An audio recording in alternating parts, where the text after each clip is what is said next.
The big meeting room was quiet. Too quiet. Jake Murphy sat at the human table and looked around at all the alien faces staring at him. Some had too many eyes. Others had no eyes at all. Some looked like giant bugs. Others looked like walking trees. They all wanted the same thing. They wanted humans to give up. Jake had been Earth's main speaker for 3 years now. He had sat through hundreds of these meetings. The aliens always talked about peace and working together, but they never really meant it, not when it came to humans. The room was huge.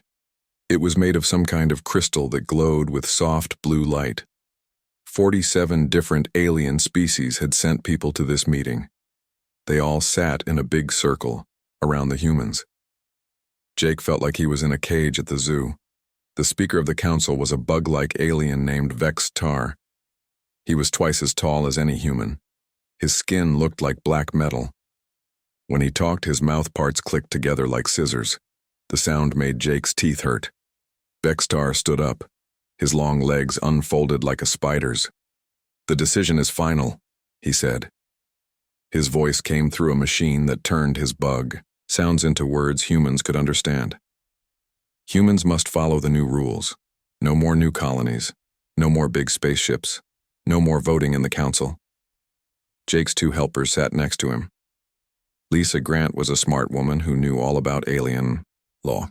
Tony Rodriguez was a soldier who had fought in 3 wars. They both looked angry, but they stayed quiet.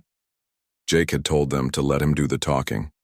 A snake-like alien with pretty purple skin spoke next. Her name was something humans could not say, so everyone just called her the Zephyr Speaker. "Your species grows too fast," she said. Her voice sounded like singing, but her words were mean. "In 50 years, you have built more colonies than we built in 500 years. This is not normal. This is dangerous." Other aliens nodded their heads or moved their tentacles or flapped their wings. They all agreed. Humans were the problem. Jake had heard this speech before. The aliens were scared. Earth's people had joined the Galactic Council only 50 years ago. Back then, humans only lived on Earth and a few nearby planets. Now there were human colonies all over the galaxy. Human ships went to places where no alien had ever gone. Human scientists found new things every day. The aliens did not like change. They had been doing things the same way for thousands of years. They liked their slow, careful way of life. Humans moved too fast for them. "You have one choice," said another alien. This one looked like a walking crystal. Light moved through his body like colored water. "Accept our terms now, or we will make you accept them." Jake looked down at the paper in front of him. The new rules were written there in simple words. Humans could keep Earth and the 3 closest planets. Everything else had to be given up. All human warships had to be destroyed. Humans could only watch council meetings, not vote in them. It was not a deal. It was surrender. Lisa leaned over and whispered in Jake's ear. "The fleet is ready," she said quietly. "Captain Miller is waiting for your signal." Tony nodded.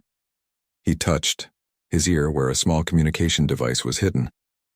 "All colonies have been warned," he whispered. "They know what to do." Jake stood up slowly. The room got very quiet. Every alien eye, tentacle, and sensor turned to look at him. They expected him to say yes. They expected humans to bow down and accept their place as the weakest species in the galaxy. Jake reached into his bag and pulled out a folder. Inside were papers that had been signed by every human government on Earth and in the colonies. The papers said the same thing in many different languages. "We need time to think about this," Jake said in a normal voice. Vex Tar's mouth parts clicked faster. "There is no time. You must decide now. Say yes or face the punishment of the entire council." The crystal alien's light grew brighter. 46 species stand against you. You are only one species. You cannot win. Jake looked at Lisa and Tony. They both nodded. It was time. "In that case," Jake said, still using his calm voice, "we quit." The room exploded with noise. Aliens screeched, clicked, buzzed, and made sounds humans had no names for. Some jumped up from their seats. Others waved their arms or tentacles in the air. Jake pulled out a small device and pressed a button. "Susan," he said into the device, "send Code 7 to all human ships and colonies." Code 7 was simple. It meant, "Come home." Now, Jake and his team started putting their papers back in their bags. They moved slowly and carefully. They did not look scared or angry. They looked like people who had just finished their work for the day. "You cannot just leave," Vextar shouted. His voice was so loud the translation machine started making high-pitched whining sounds. "The Council decides what happens in this galaxy, not you." Jake stopped at the door and turned around. For the first time in the meeting, he smiled. "No," he said. "You used to decide. Now we decide for ourselves." The three humans walked out of the room. Behind them, 46 different species tried to figure out what had just happened. In all the thousands of years of the Galactic Council, no species had ever just walked away. As they walked down the long crystal hallway, Tony asked, "Do you think they will try to stop us?" "They can try," Jake said. "But by tomorrow morning, there will not be a single human ship in Council space. Let's see how long their great civilization lasts without us." Lisa smiled. "The real fun starts now." Outside, human ships all across the galaxy were already moving. The great experiment was about to begin. The aliens wanted humans to be small, and quiet and obedient. They were about to learn that humans were none of those things. 1 week after the humans walked out, the Galactic Council was very confused. They kept calling emergency meetings, but the human seats stayed empty. The crystal room felt bigger and quieter without the three humans sitting there. Vextar stood at his speaking platform, clicking his mouth parts together. This was what he did when he was nervous. "Where are they?" he asked the other council members. "Why will they not answer our calls?" The Centauri military leader was a blue-skinned alien named Admiral Kethra. She had 4 arms and was very good at fighting wars, but now she looked worried. "We cannot find their ships," she said. "Every human warship, cargo ship, and colony transport has disappeared. Our sensors show nothing." The trade minister from Valdoria was even more upset. His name was Zek, and his skin could change colors to show how he felt. Right now it was flashing between yellow and red, which meant he was scared and angry. "This is impossible," Zek said. "We have the best tracking systems in the galaxy. We can find a single ship from 1,000 light-years away. How can we lose? An entire fleet?" Other aliens started talking at the same time. Their voices mixed together into a loud mess of clicks, whistles, and buzzes.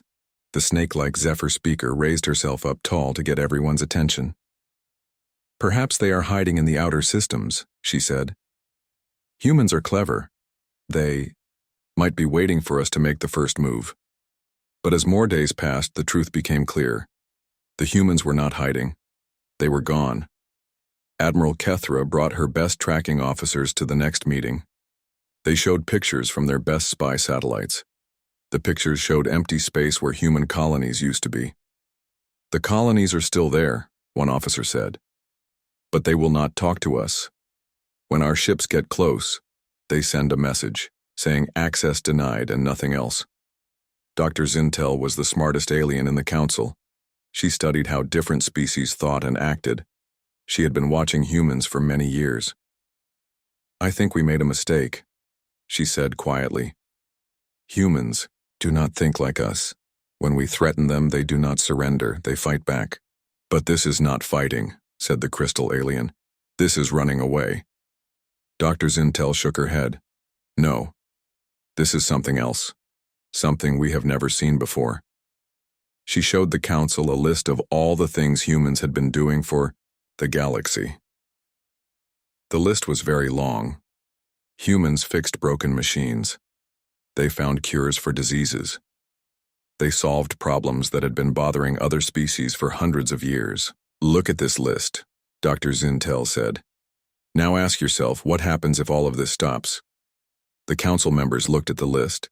It was longer than anyone had thought. Humans had been helping with so many things that the aliens had stopped noticing. On the mining planet Rigel 7, the managers were starting to panic. Their biggest mining machines had been built by human engineers. The machines were very complicated, and only humans knew how to fix them. 3 days ago, one of the big machines had broken down. The mine managers called Earth to ask for help. They got a recording that said, "Human technical support is no longer available to Galactic Council members." The mine manager, a rock-like alien named Curator Thex, tried calling again and again. He always got the same message. "This is crazy," Thex said to his workers. "We have a contract. They have to help us." But when Thex read the contract more carefully, he found something scary. There was a small section that said human companies could stop working if there was a major political change. Thex had never worried about that part before. Now it was the most important part of the whole contract. On the beautiful resort planet Paradise 9, things were getting worse fast. The planet's air was poisonous to most species. Humans had built special machines that cleaned the air and made it safe to breathe. The machines were starting to make strange noises. Warning lights were flashing red. The local government called Earth for help. "We are sorry," said the human voice on the communication line. "Technical support is no longer available to Galactic Council worlds." The governor of Paradise 9 was a wealthy Valdorian named Lux. His skin turned bright purple with fear. "But people will die if these machines stop working," Lux shouted into the communicator. "We understand your concern," the human voice said, still polite and calm. "We suggest you contact the Galactic Council for assistance." But the Council did not know how the air machines worked. They had always depended on humans to take care of such things. Similar problems were happening all over the galaxy. The FAST communication network that connected all the major worlds had been improved by human scientists. It was starting to work poorly. Medical ships that used human-designed healing technology found that their equipment was not working right. The human companies that made replacement parts would not sell to them anymore. Even worse, some alien species had started copying human inventions without permission. Now those copied machines were breaking down, and the aliens did not know how to fix them. In the council meeting room, the aliens were getting more worried every day. "Our economy is falling apart," Zek reported. His skin was now flashing bright red. "Trade between worlds is down 30%. Some shipping companies have stopped working completely." Admiral Kethra had more bad news. "Pirates are attacking ships in the outer systems. Our patrol ships cannot cover all the routes that human ships used to protect." The worst news came from the intelligence service. Their best spy, a shape-changing alien called Agent Flux, had been trying to sneak into human territory.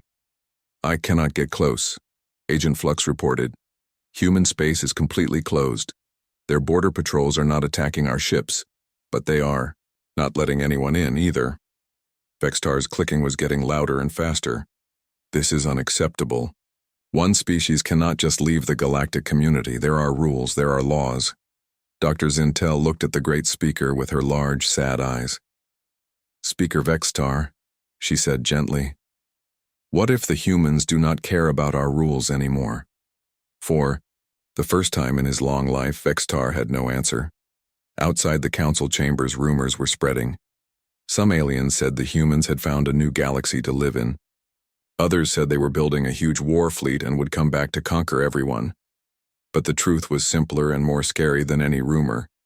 The humans were doing just fine without the Galactic Council, and the Council was starting to realize they could not do fine without the humans. 2 months had passed since the humans left the Council. Captain Pete Collins was flying his ship, the Liberty Bell, toward a planet called Kepler 442b. The planet was in big trouble. A deadly disease was killing millions of people there. Pete's ship was full of medicine and food. Earth had decided to help the sick planet, even though the Galactic Council said humans were not allowed to travel in their space anymore. "Captain," said his co-pilot, a young woman named Carol Davis, "we have company." Pete looked at his screen. 3 alien warships were flying toward them. They were Altarian ships painted in the blue and silver colors of the Council fleet. The lead ship sent a message. "Human vessel, this is Wing Leader Siltana of the Altarian Defense Force. You are in violation of Council shipping laws. Stop your ship and prepare for inspection." Pete pressed the button to answer. "Hello, Wing Leader. This is Captain Collins." We are carrying medical supplies to Kepler 442b. We are not subject to council laws anymore." There was a long pause. Pete could imagine the alien commander trying to figure out what to do. The council had made rules about inspecting all ships. But what do you do when someone says your rules do not apply to them? Captain Collins, Wing Leader Siltana, said finally, "Council law applies to all ships in council space." "Wing Leader," Pete replied calmly, "we disagree. We are no longer council members. Your laws do not apply to us." Pete could see the alien ships moving closer. They had weapons, but Pete was not worried. He knew something the aliens did not know. The Liberty Bell was not just a cargo ship anymore. "Captain," Carol whispered, "should I charge the defensive systems?" Pete shook his head. "No need. Let's see what they do." Wing Leader Siltana was having the same problem as leaders all over the galaxy. What do you do when someone simply says no to your authority? If she attacked the human ship, she would be starting a war. But if she let it go, she would be letting humans break council law. Neither choice was good. "Human ship," she said. "I will escort you to Kepler 442b. But this is the last time you will be allowed to travel through council space without permission." "Thank you for the escort," Pete said politely. "But we do not need your permission to help sick people." The alien ships followed the Liberty Bell to Kepler 442b. When they arrived, something amazing happened. The planet's government was waiting for them. Ships from Kepler 442b came out to meet the human cargo vessel. Their leader, President Veltar, sent a message that everyone could hear. "Thank you, people of Earth, for your generous gift. The medicine and food you bring will save millions of lives. Unlike the Galactic Council, you have not forgotten what it means to help others in need." Wing Leader Siltana heard this message and felt ashamed. The Council had known about the disease on Kepler 442b for months, but they had been too busy with meetings and paperwork to send help. As Pete's ship unloaded its cargo, more human ships arrived. They came from different directions, carrying more supplies. None of them asked permission from the Council fleet. "This is getting out of hand," Wing Leader Siltana said to her officers. "There are too many human ships to stop." But the real problem was not the number of ships. The real problem was that the humans were making the Council look bad. All across the galaxy, similar things were happening. On the mining world Rigel 7, the big machines had finally broken down completely. The mine supervisor, Curator Thex, was desperate. He tried calling human companies directly, not through the Council. A human voice answered. "Hello, Curator Thex. This is Linda Moore from Earth Engineering Solutions. I understand you need help with your mining equipment." "Yes," Thex said quickly. "Our contract says you have to help us." "I am sorry," Linda said, "but that contract was with Council member worlds. Rigel 7 is a Council member, but Earth is not. However, if Rigel 7 would like to make a new contract directly with us, we would be happy to help." Thex was confused. "What kind of new contract?" "A simple one," Linda explained. "You pay us to fix your machines. We fix your machines. No council. Paperwork. No waiting for permission from 46 different species. Just business between friends." Thex thought about this. The council contract had been full of complicated rules and delays. Sometimes it took months to get permission for simple repairs. The new human offer sounded much better. "What would this cost?" he asked. Linda named a price. It was less than what Thex had been paying under the council contract. "And how long would it take to fix our machines?" "Our repair team can be there in 3 days," Linda said. Thex made his decision quickly. "Yes, we accept your offer." 3 days later, human engineers arrived on Rigel 7. They fixed the mining machines in 2 days. They also showed the local workers how to do basic maintenance themselves. When Curator Thex sent his report to the Council, he included a note. Human engineers completed in 2 days what Council-approved contractors estimated would take 2 months. On Paradise 9, Governor Lux was facing a crisis. The air cleaning machines were getting worse every day. His people were starting to get sick from breathing bad air. In desperation, he sent a secret message to Earth. "Please help us, we will pay anything you ask." The human response came quickly. "We will send a repair team immediately. No payment required. This is a humanitarian emergency. Governor Lux was shocked. No payment? But why would you help us for free? Because people are in danger, the human replied. That is reason enough. When the human repair team arrived, they did not just fix the machines. They also upgraded them to work better than before. They trained local technicians to maintain the equipment properly. Why are you doing all this extra work? Governor Lux asked the team leader, a human woman named Betty Phillips. Betty smiled. Because doing a job right the first time saves everyone. Trouble later. Governor Lux had dealt with council contractors for many years. They always did the minimum work required by their contracts. They never did extra work unless they were paid extra money. These humans were different. They seemed to actually care about solving problems, not just following rules. As word spread about these incidents, more and more worlds started contacting Earth directly. They did not ask the council for permission. They just made their own deals with human companies. The council's trade minister, Zek, watched his reports with growing alarm. His skin was flashing colors so fast it looked like a rainbow. This is a disaster, he told the council. 23 worlds have made direct deals with human companies in the past month. They are bypassing all council trade regulations. Admiral Kethra had her own bad news. Our patrol fleets are stretched too thin. Human ships used to help patrol the outer systems. Without them, pirate attacks have increased by 400%. Dr. Zintel studied all these reports carefully. The pattern is clear, she said. Humans are not trying to hurt us. They are simply doing what they always did, but without asking our permission first. But that is chaos. Vextar clicked angrily. There must be order. There must be central authority. Speaker Vextar, Dr. Zintel said quietly. What if our kind of order was not working very well? The question hung in the air like a bad smell. None of the council members wanted to think about it, but in the outer systems, worlds that had never been very important to the council were starting to prosper. They were making deals with humans, and those deals were working out well. For the first time in centuries, the Galactic Council was not the most important power in the galaxy, and that scared them more than any war ever could.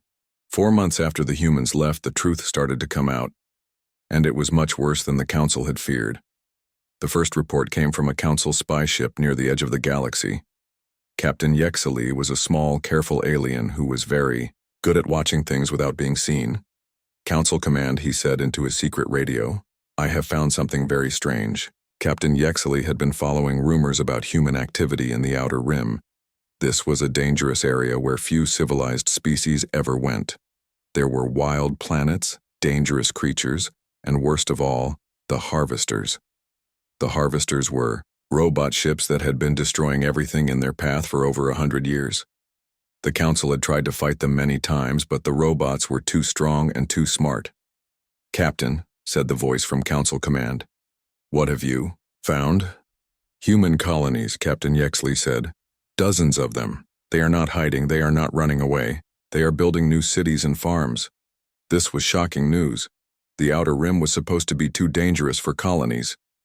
That is not all, Captain Yexley continued. I have detected harvester ships in this area, but they are not attacking the humans. What do you mean? Asked the voice from command. Captain Yexley checked his instruments again. The harvester fleet is leaving the area. They appear to be retreating. The news caused panic in the council chambers. The harvesters had never retreated from anything. How is this possible? Demanded Vextar. The harvesters have destroyed entire star systems. How can humans make them retreat? Dr. Zintel studied the reports carefully. I need to contact someone, she said. Someone who might be able to explain this. 3 hours later, something happened that shocked every member of the council. A human appeared in their meeting room, not in person but as a hologram projected from somewhere in space. The woman looked familiar. Her name was Dr. Amanda Foster, and she had been Earth's science advisor before the humans left. Hello, council members, Amanda said with a polite smile. I understand you have some questions.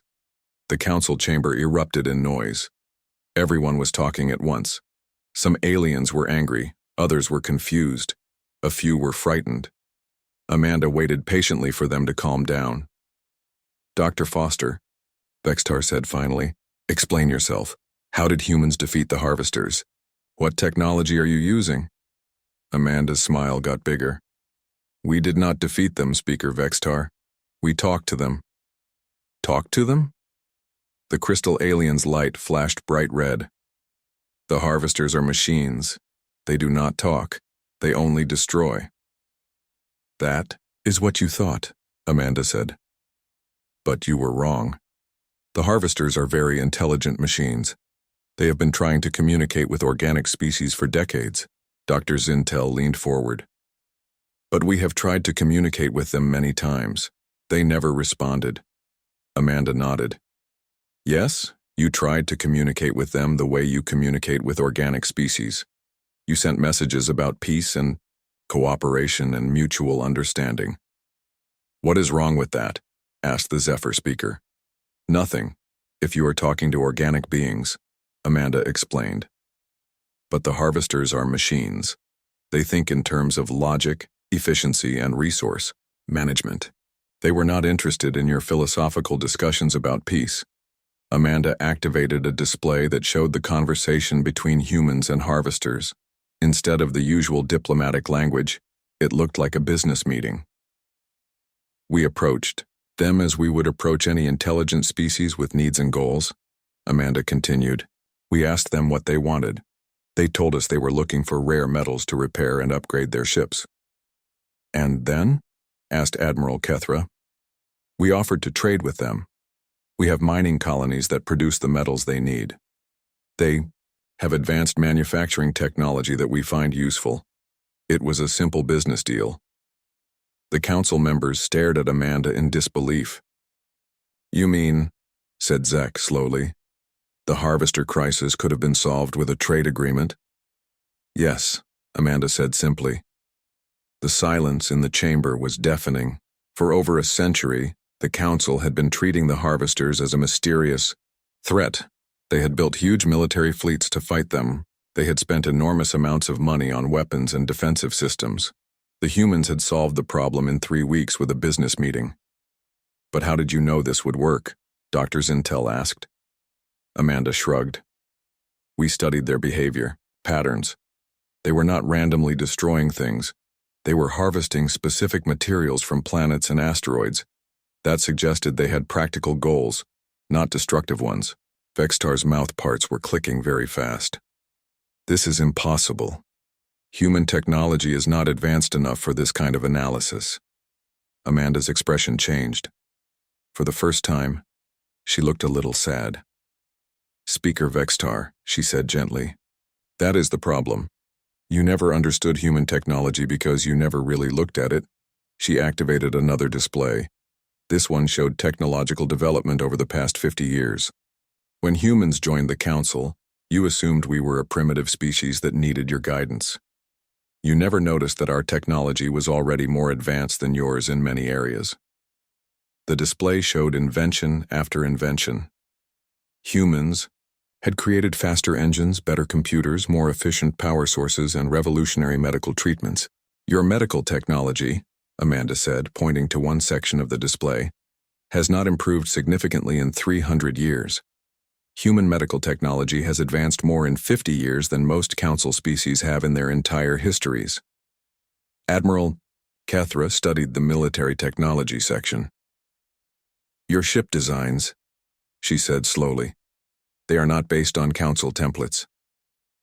"No," Amanda agreed. "They are based on human engineering principles. We were happy to share our knowledge with the council, but you never asked us to explain our methods. You just used our inventions without understanding them." The Trade Minister Zek was looking at the economic data. His skin was cycling through colors of amazement and fear. "Your production efficiency," he said, "it is 3 times higher than the galactic average. Your resource management systems are completely different from ours." "Yes," Amanda said. "We developed them independently, before we joined the council. We thought council membership would help us share these advances with other species." Dr. Zintel was beginning to understand. But instead we treated you as students rather than teachers. Exactly, Amanda said. For 50 years, humans have been politely following council regulations that slowed down our development and limited our innovations. We did this because we wanted to be good members of the galactic community. Vextar's voice was very quiet. And now? Amanda's smile returned, but it was not entirely friendly.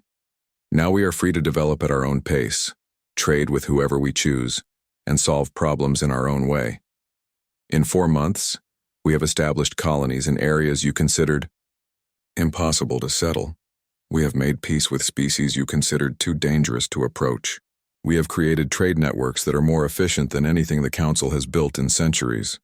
The Council members looked at each other with growing horror. They had not just lost a member species, they had lost the most technologically advanced species in the galaxy. "Dr. Foster," said the crystal alien, "what do you want from us?" Amanda considered the question carefully. "Nothing," she said finally. "We do not want anything from the Council. We have learned to do very well on our own."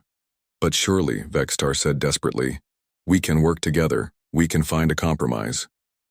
Amanda shook her head. "Speaker Vextar, you had 50 years to treat humans as equals. Instead, you treated us as children who needed to be controlled.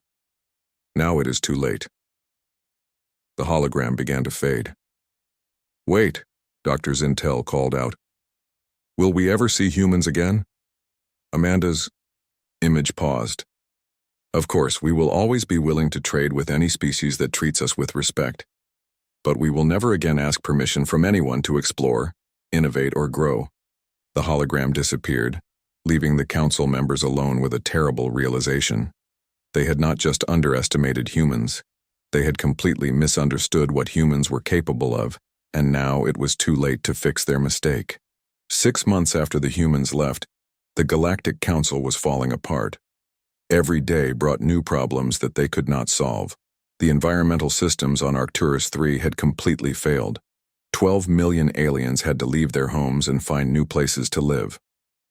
The planet's government begged the Council for help, but the Council's environmental experts could not fix the complex machines that humans had built. On the other side of the galaxy, something new was happening. Matt Harrison stood in front of a simple building on the human colony world New Terra. The building used to be a farm warehouse, but today it was full of alien visitors.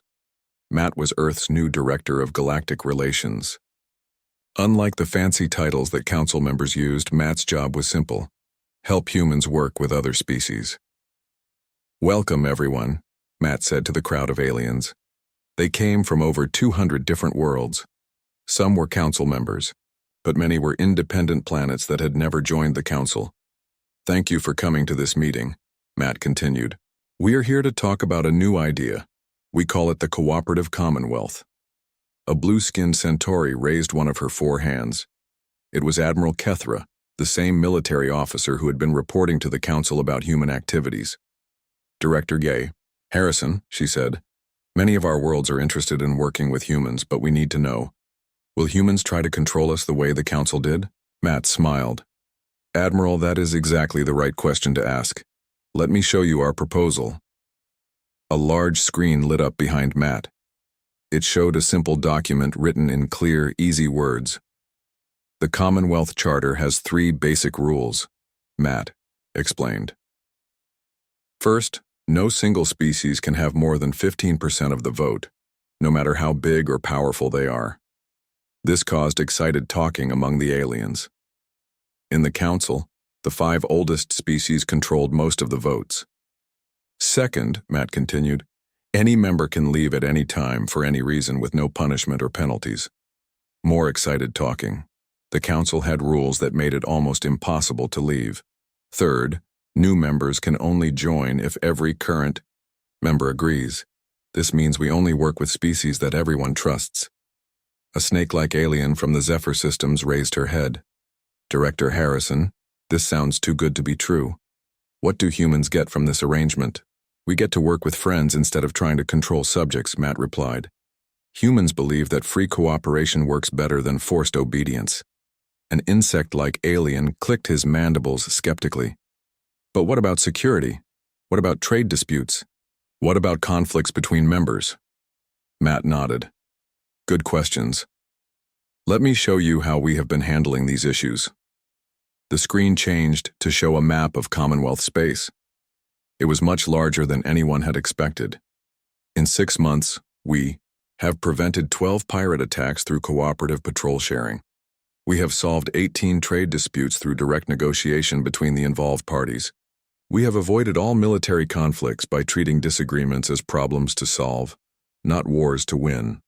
Admiral Kethra studied the map carefully. Your territory includes the harvester zones. How do you maintain security there? The harvesters are our trading partners now, Matt explained. They patrol some areas for us in exchange for raw materials. It is much cheaper than maintaining military fleets. This caused a sensation among the aliens. The idea of trading with the harvesters, instead of fighting them, had never occurred to most species. A representative from Paradise 9 stood up. It was Governor Lux, whose planet had been saved by human engineers. Director Harrison, Lux said, Paradise 9 formally requests to join the Commonwealth. We are honored by your request, Matt replied. Under Commonwealth rules, all current members must vote on new applications.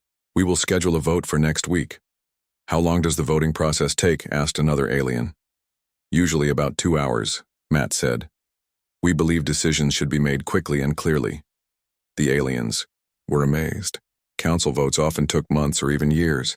Back on the council homeworld, Vextar was reading reports that made him feel sick. His aide, a young insectoid named Zixel, brought him the latest intelligence. Speaker, Zixel said nervously. 47 worlds have now applied to join the Commonwealth. 12 of them are current council members. Vextar's mandibles clicked in distress. What about the remaining council members? Are they staying loyal? Zixel's antennae drooped. Sir, most of them are demanding that we negotiate with the humans. They want to end this crisis before it gets worse.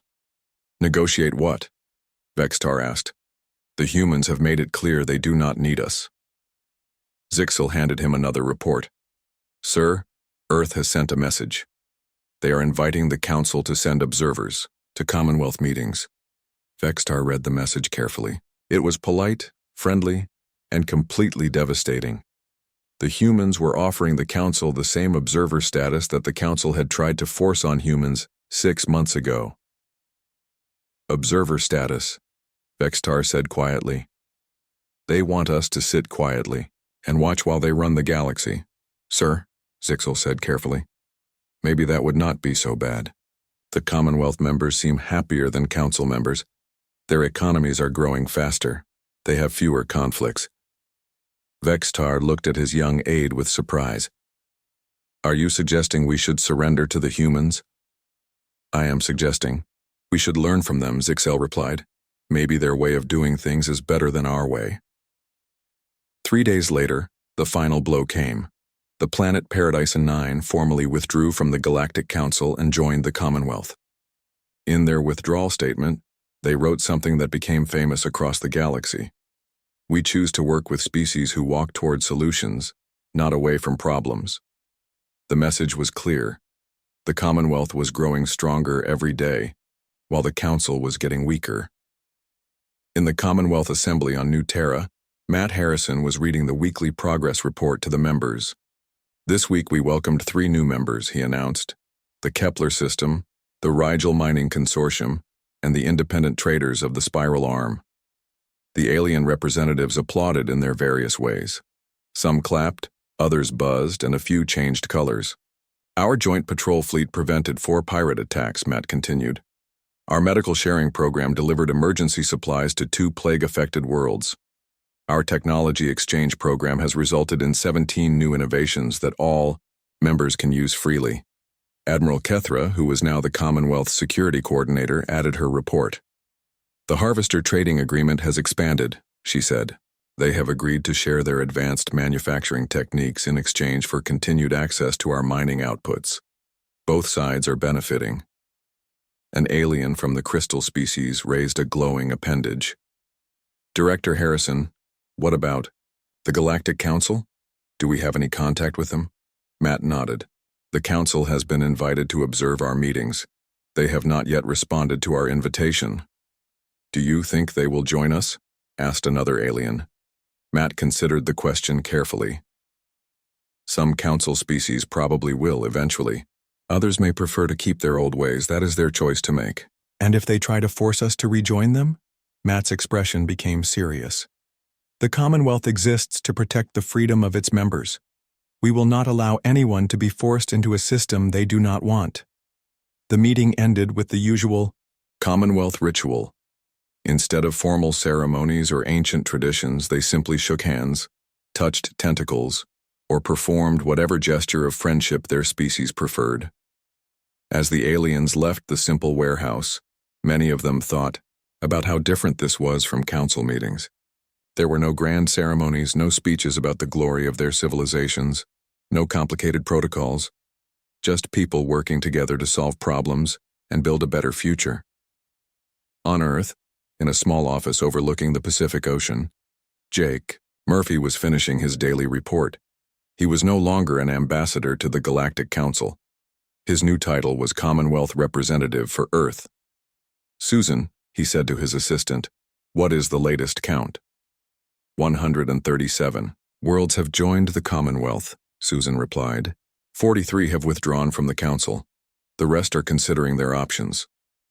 Jake smiled as he looked out at the ocean. 6 months ago, he had walked out of the council chambers not knowing what would happen next. Now he knew. The galaxy was changing. The old system of control and hierarchy was being replaced by cooperation and mutual respect. It had taken humans 50 years to learn that they did not need permission to be themselves. But once they learned that lesson, everything else had followed naturally. The Commonwealth was not just a new political organization. It was proof that different species could work together as equals, without anyone having to bow down to anyone else. Jake turned back to his work. There was still a lot to do. The galaxy was a big place, and there were many species that had not yet heard about the Commonwealth. But for the first time in decades, Jake felt optimistic about the future. Humans had walked away from the Galactic Council's ultimatum, and in HFY doing so, they had shown the galaxy that there was a better way to live among the stars.